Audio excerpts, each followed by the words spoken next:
How's it going, everybody? It's the Pure Wolf here, and welcome back to, I never remember the name of this. God damn it. Just Everlasting Summer. Welcome back to Everlasting Summer. Okay. My mind always goes completely blank. I'm so sorry. Anyway, we're still in the prologue, so you can tell this is going to be a long game. So, just sit back, relax, put this on while you're doing something else. I don't know. Unless you want to look at the pictures. The pictures are really pretty. So, anyway, I'll just continue. Okay. Today was another day, or another typical day of a typical failur's typical life. And today is the day when I have to go to my university reunion. Frankly speaking, I really don't want to. What is the point? The time I spent with them was so short. However, I was persuaded by a friend. My former university mate, one of the few with whom I kept in touch with other than through the internet.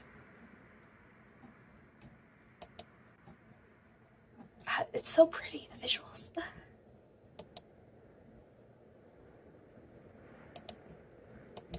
It's so pretty. I can't.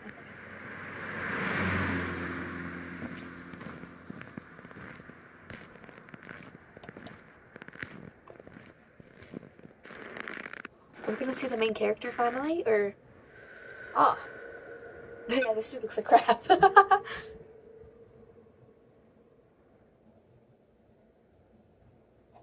A frosty evening. Bus stop. Waiting. I never liked winter, though hot summer is not my season either. It's just that I see no reason to point out any particular time of year. It doesn't matter much what the weather is outside when you stay at home 24/7. The bus today was running late, so I was about to curse it all and spend the last few hundreds rubles for a taxi. The idea of just returning home didn't cross my mind for some reason. As usual, millions of thoughts flew through my mind, but there's not a single useful one to seize on. Such a thought that you could bring into existence, give a shape, turn into an idea, and put into practice. Maybe I could start my own business, but where would I get the money from? Or maybe I could go back to working in an office. No way. Maybe I should try freelancing. But what skills do I have that, and who would want me after that? After all, I can read. This poor guy, though. I suddenly remember my childhood. Okay, flashback time.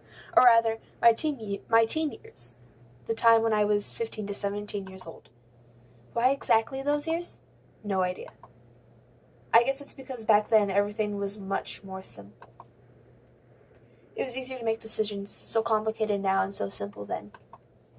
Waking up in the morning, I knew exactly how my day was going to pass, and always eagerly looked forward to the weekend. Then I could get some rest and have time for the things I liked: computer, football, going out with friends. And then, in the beginning of next week, I take up my studies again. Back then, there's no such worrying questions like why, who needs it, what will change if I do it, or what will not change. A simple lifestyle. So casual for any normal person and so odd to myself today. That careless childhood age. It was also then that I met my first love. Aww. Okay. Her appearance and personality have vanished from my memory. Only her name remains, like a brief line from a social network profile, along with the feelings which overwhelmed me when I was with her.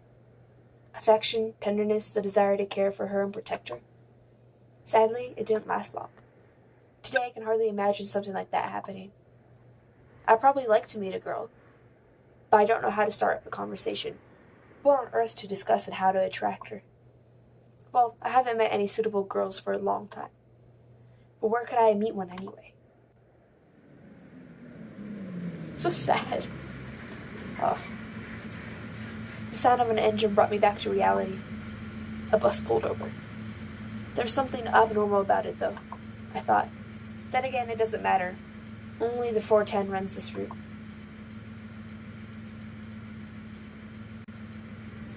It's so pretty. I can't. Oh, I wish I could draw like this. The bus is on fire, so street lights pass me by, as if their cold light spark inside me. Wait, it's as if their cold light light sparks inside of me trying to ignite feelings long dead. Or maybe not ignite, just awaken them. Because those feelings, they had been living in me for a long time, slumbering and waking up again. The driver's radio was playing some very familiar tune, but I wasn't listening to it. I was watching the cars passing by through the fogged-up windows. Because people are always rushing somewhere, chasing something they need, stuck in their own little worlds. Why would they care about mine? They probably have their own serious problems, or maybe they have much easier lives. You can't know for sure, since all people are different. Or are they? Sometimes someone's actions can easily be predicted, but if you try to look inside his soul, you'll only see impenetrable darkness. The bus was approaching downtown, and my thoughts were interrupted by the bright city lights. Hundreds of billboards, thousands of cars, millions of people. I watched this light show, and somehow I got terribly sleepy. Bye? My eyes closed just for a moment, and then...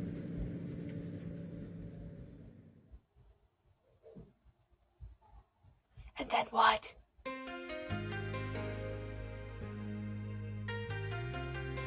Oh, it's so pretty. I don't know, for some reason though, I'm getting Until Dawn vibes, even though this isn't even a horror game.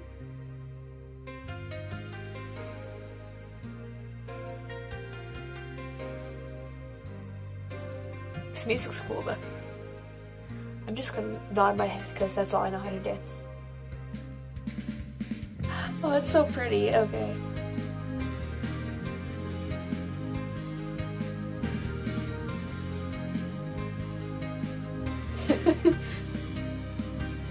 Oh my god. I'm sorry, what was her name?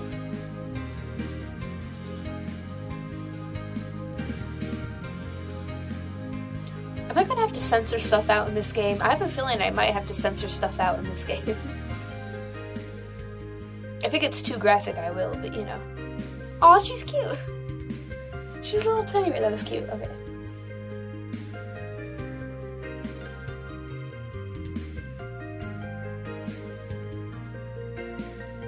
Is her name Yuki?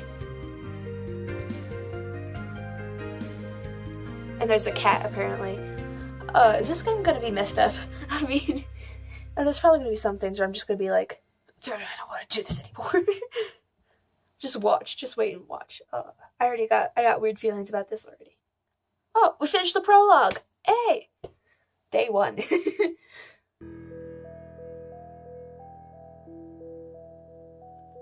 Bright daylight stuck my eyes.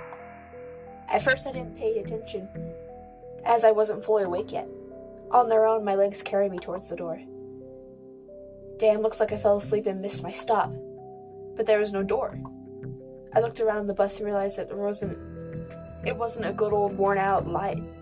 I don't know what that is. Instead, the bus was an Icarus model, a new one. I froze in shock. How? What? Am I dead? Have I been kidnapped? No, I must be dead. I patted myself down feverishly, slapped myself painfully in the face a few times, banged my forehead on the back of one of the bus seats. It's clear. Either I'm still alive, or you can still feel pain when you're dead. But how could this happen? Maybe I slept for too long and ended up at the bus depot. Depot? It's probably depot. And then what? Did they put me into another bus? I rushed out and took a look around. Greenery wherever I looked. Tall grass on the roadside. Trees and flowers. Summer. But how? It was just winter just a moment ago.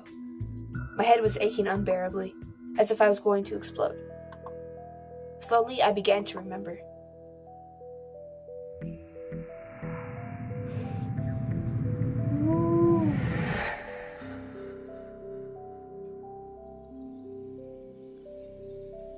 It's so pretty. A long road running off into the distance. Forests, plains, fields, lakes, and forests again. I think I was sleeping, but then how can I remember all of it? And then, a gap. Some girl leaning over me. She softly whispered something into my ear. Then a gap again. It's creepy. And then I woke up here. Who was that strange girl? Or was she just a dream? For some reason, thinking about her made me feel better and calmed me down a bit. I felt warmth all over coming from the inside. Could it be her who brought me here? Then I need to find her. And the best place to look for her is away from here. I rushed to the left, then to the right, then stopped, hesitating over where to go. Finally, I ran in the direction which the bus had probably came. Hey, it's the title screen. Physical exercises refresh one's minds. Thoughts became clearer, and it's getting a little easier to evaluate the surrounding reality. Not in my case, however. I was sitting on the roadside, wheezing and trying to ease my sore throat by gulping breaths of hot air. Me? In any case, the run did its job. The fear withdrew for a while. Maybe I really am just dreaming? Though, recalling my self-harm on the bus, I immediately rejected that idea. I am neither dreaming nor dead. A narrow road ran through the field and far into the distance. That exact same road from my dream. I must be very far away from home. It's not just that it was winter yesterday and it's summer now. It's the whole environment. Of course, summer is usually like this, green and hot. But here everything is not entirely lifelike. Everything looks like it was taken from paintings of Russian landscape artists of the 19th century. Jesus Christ. The grass is just too lush. The bushes are not like what bushes should be. They're so thick you can't see anything through them. Like treetops, honestly. And the trees themselves? The forest was quite far away, but the trees looked as if they had closed their ranks, and were now just waiting for the order to advance into the fields and plains. I caught my breath and looked at the bus, which was now barely visible. That was a good run. Fear overtook me once again. Those power lines. There must be people here. But what does it mean? In fact, that means nothing at all. Couldn't they have power lines even in hell? Okay. Roasting sinners over hot coals? That's so last century. I must have reached a point of no return, which after you should either lose your mind completely or finally try to understand what is going on. And while I still have a choice, I should pick the second option. I slowly head back to the bus. Of course, it was scary. But I'm not likely to find an answer in the fields of the woods, or this wretched bucket of bolts is the only kind of link I have with the real world. I should carefully scout the area. A brick wall and its gates crowned with owlet sign. Statues of pioneers standing on either side and a road sign nearby showing the bus route number 410. I said owlet because it says up there that whatever that word is means owlet. I'm going to have trouble learning this game with names and stuff because it's in a different language. I don't know if I'm pronouncing it right. If I had to guess, I think it'd be Sovianok? I don't know. This trip's taking a bit too long today. I smirked. A person may start acting inappropriately in extreme situations. Something like that is probably happening to me now. This place didn't look abandoned at all. No rust on the gates, no damage to the walls. Sovianok. What could I have a name like that? Judging by the pioneer statues, not stations. Pioneer statues, it could be a kid's summer camp. Moreover, it appears to be open. Of course, the simplest explanation, logically speaking, explains nothing at all. The strange girl, the altered bus, summer, the pioneer camp. Thousands of theories went through my mind instantly, from alien abduction to lethargic sleep, from hallucination to a time and space shift. None were worse than the other. There was really no way to pick a single one. Then it occurred to me, I can try to make a phone call. I took out my cell phone and dialed the first number from my contact list. But instead, the signal strength bars, the screen was showing a thick cross. Alright, there might be no signal in such a remote place. Though I cannot be the only one who came here. Buses don't drive themselves. I examined the bus from all sides to make sure that it wasn't a hallucination. Bits of dirt on the bottom, some rust here and there, faded paint and worn-out tires. No, this is definitely a very ordinary Icarus. Yeah, Exactly the kind of bush which takes you to places beyond your understanding if you carelessly fall asleep. I gave a nervous chuckle. It came out by itself, sporadically, because this wasn't the right time or place to laugh. But where on earth is the driver? I cautiously sat down on the curb beside the bus and started to wait. My patience didn't last long. My anxiety seemed to have reached its peak, and I started to go slightly mad. In such a situation, anyone would have probably felt similar. Aliens and parallel universes were gone from my imagination, leaving only void and darkness. Is this how everything will end? How my life will end? But I want to do so much. There were so many things that I have had no time for yet. I was overwhelmed by the idea. This was definitely the end. But why? It's not fair. Surely I'm no worse than anyone else. God, why? Did you fall asleep again? Tears were burning my eyes unbearably. I curled up and started rolling in the grass. Why? What did I do? Why me? But my cries were only heard by the speechless statues of the pioneers and a bird on a tree, which immediately flapped its wings and took off, crying out something in its own bird language, as if laughing at the idiot who dared to interrupt its after-dinner nap.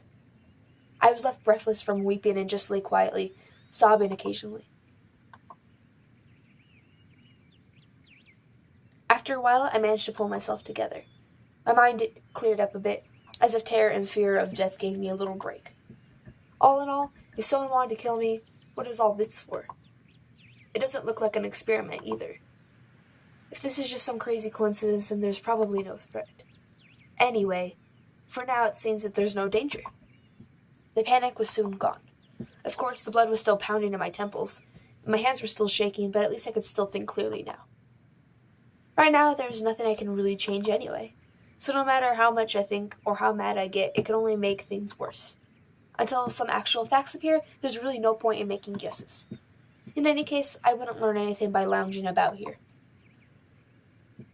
This camp, if of course it really is a camp, looked like it was the only place where people could be, so I decided to go there, and hardly had I reached the gates when a girl came out from behind them,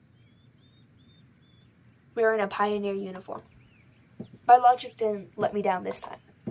Then again, a pioneer uniform in the 21st century. And then again, a girl here. I froze, unable to take a step. I felt very much like running away. Running as far away as I could from this place. Far from this bus, gates, statues, and far from this bloody bird with its siesta. Just running free like the wind, faster and faster, waving to the planets passing by, winking at the galaxies. Running, becoming a pulsar ray, and turning into vestigial radiation, running to face the unknown. Jesus Christ, dude. Or no matter where, as long as it is away from this place. Meanwhile, the girl came closer and smiled. I couldn't help but notice her beauty, even though I was trembling with fear. Human instincts worked independent of consciousness. While only 5% of the brain is responsible for cognitive processes, the remaining 95% are always busy sustaining life, and in particular, ensuring stable functioning of the hormonal system. I desperately wanted to get less complicated and stop thinking informal questions from an encyclopedia, though my thoughts appeared to be one by one. Being stupid, out of place, as if taken from the internal monologue of a hero of some junkie soft-over crime fiction book. A pretty Slavic face, long braids that looked like 2 armfuls of fresh hay, and blue eyes you could drown in. Hi, you must have just arrived? Let me obviously reply. Yeah. I do. All right then, welcome. She smiled broadly. Strange, it looks as if I just had a normal girl in front of me. Bah, I shouldn't have returned here. The woods and fields seem better. But what shall I do next? Try to speak with her as if she was a human? Or run away? Or what? The blood was pumping unbearably in my head, tearing it apart from the inside. A little bit more and the poor pioneer girl would be splattered with the gruesome contents of my skull. Jeez, dude. What's so funny about that? The girl looked me over. It sent shivers down my spine and my knees started to tremble. Nothing. Great then. Great? What's so great about that? Suddenly a thought crossed my mind. To hell with it all. Forget about the bus behind me, the fact that it was winter yesterday and summer today. I wanted to rip off my itchy sweater and just accept that all of this was actually happening. Everything is as it should be. All of this is for the best. Would you happen to know... You should go to our camp leader. She'll tell you everything. Look, you go straight ahead to the square, then turn left. You'll see several small cabins. She pointed to the gates as if she knew what was behind, as if I knew what was behind them. Is a page. Hold on, I have to read what this little note says. Huh. Well, you can ask someone where Olga cabin is. I, got it? Of course I didn't. Well, I've got to go now. The girl waved her hand at me and disappeared through the gates. It seems as if to her I was something. Ordinary. And all this show with the bus and the travels while awake or asleep were troubling only to me, while everything here is just the way it was supposed to be. Camp leader, pioneer uniform. What are they doing? Are they doing a historical... Wow, let me try that again, okay? Okay. What, are they doing a historical reenactment here? I hope I won't find Lenin standing atop an armored car in this square. Even that would not surprise me right now. After standing alone for a while, I headed into the camp. A mere 50 meters ahead of a small one-story house popped up on the left side. A sign near the door said, Clubs. I was about to come closer. Then the door suddenly opened. A short girl wearing a pioneer uniform came out. Her pretty face gave me the impression of one suffering for the fate of the whole of mankind with a truly universal sorrow. As soon as she saw me, the girl froze, as if frightened. I froze too, considering what was the best to do, to approach first or wait until she showed some initiative, or maybe run away after all. Although this last option was constantly being suggested only by my self-preservation instinct, at least that's what I like to believe. Not the worst human instinct, but far the most logical. If this instinct played poker against deductive abilities, the outcome would be predetermined. And those deductive abilities, or at least their semblance, were hinting at me that there would be no need to be afraid of this girl. Suddenly, somebody jumped out the nearby bushes. A girl wearing a bright red t-shirt with USSR written on it. Such a perfect reproduction of the age. She looked quite short from a distance, and was probably younger than both pioneer girls. The one at the gates and this girl at the door of the clubs. At last I decided to come closer, but the USSR, as I called her in my mind, jumped towards the first girl and started telling her something while wildly waving her arms. The other girl in turn seemed confused and lowered her gaze, remaining silent. I would have probably continued to observe their amusing dialogue, but the USSR suddenly pulled something out of her pocket and started waving it in front of the first girl's face. This something turned out to be a grasshopper. What the hell? This art style is a bit weird too. I don't know. The first girl squealed. She must not be too keen on insects, as she instantly rushed off towards the place where Lenin presumably made his speech about the workers' and peasants' revolution. This is to say, towards the square. The USSR glanced at me, grinned playfully, and dashed after her. Not a bad start to the day. I have absolutely no clue where I am. Besides that, there are some kids here role-playing as pioneers. And as far as I can tell, this place is located thousands of kilometers away from my home. Might even be a different reality. And this was indeed a reality. I mean, everything around me seems so real, if a little embellished, that I was starting to think that, in fact, my previous life could have been just a dream. And what am I supposed to do now?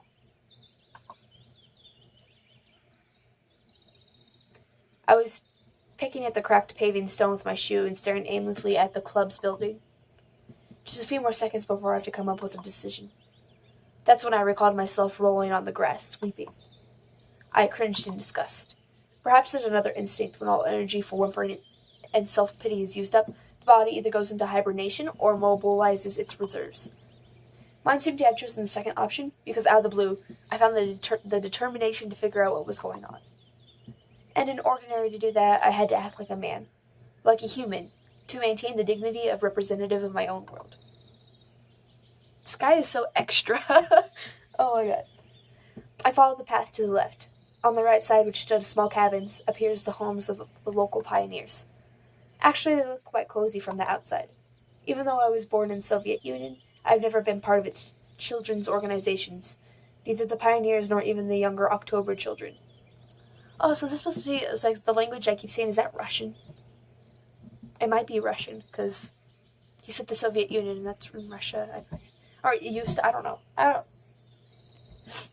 I'm uneducated, so no, I'm kidding. But yeah, so those words must be in Russian, so it's not Japanese. And I don't know what the Russians are capable of, so I guess we're about to find out. Or at least the Soviet Union, I guess. I imagine the daily life of a typical pioneer camp a bit differently. Huge barracks with long rows of metal bunks, not bunkers. Wake-up call at 6 o'clock, played by a siren, 1 minute to make your bed, then joining the formation at the drill square. Or wait, could I be confusing it with something else? Suddenly something struck me on the back. I staggered but remained on my feet, turned around and prepared to fight heroically for my life. But all I found was another girl standing before me. I'd still be frightened for my life, especially with the look that she's giving us, so... My mouth hung open in surprise. Pick your jaw up off the ground. I closed my mouth. The same pioneer uniform, but the way she was wearing it, let's say, provocative. Like all the girls I met before, this one was rather cute, but her overly arrogant expression killed any desire to get to know her better. New here, are you? ...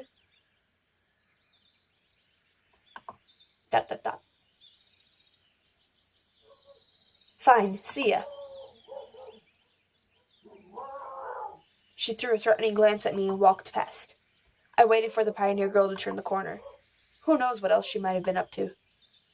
The most interesting thing was that even this hostile girl seemed completely normal to me. She did not give off a feeling of some deadly danger. Except maybe the danger of getting punched in the nose. At last, I managed to make it to the square. And you know what? I'm gonna end it here. This is gonna be weird. It's gonna be interesting, to say the least. I guess we'll just have to wait and see how this one goes. So yeah, let's just hope everything goes well, I guess. Yeah. But for a free game, this is actually pretty interesting. I like this already. So yeah, I'm gonna go ahead and end it here. I hope you have a good day, and I'll see you guys whenever I post next, I guess. So yeah. Bye guys, I guess. Yeah.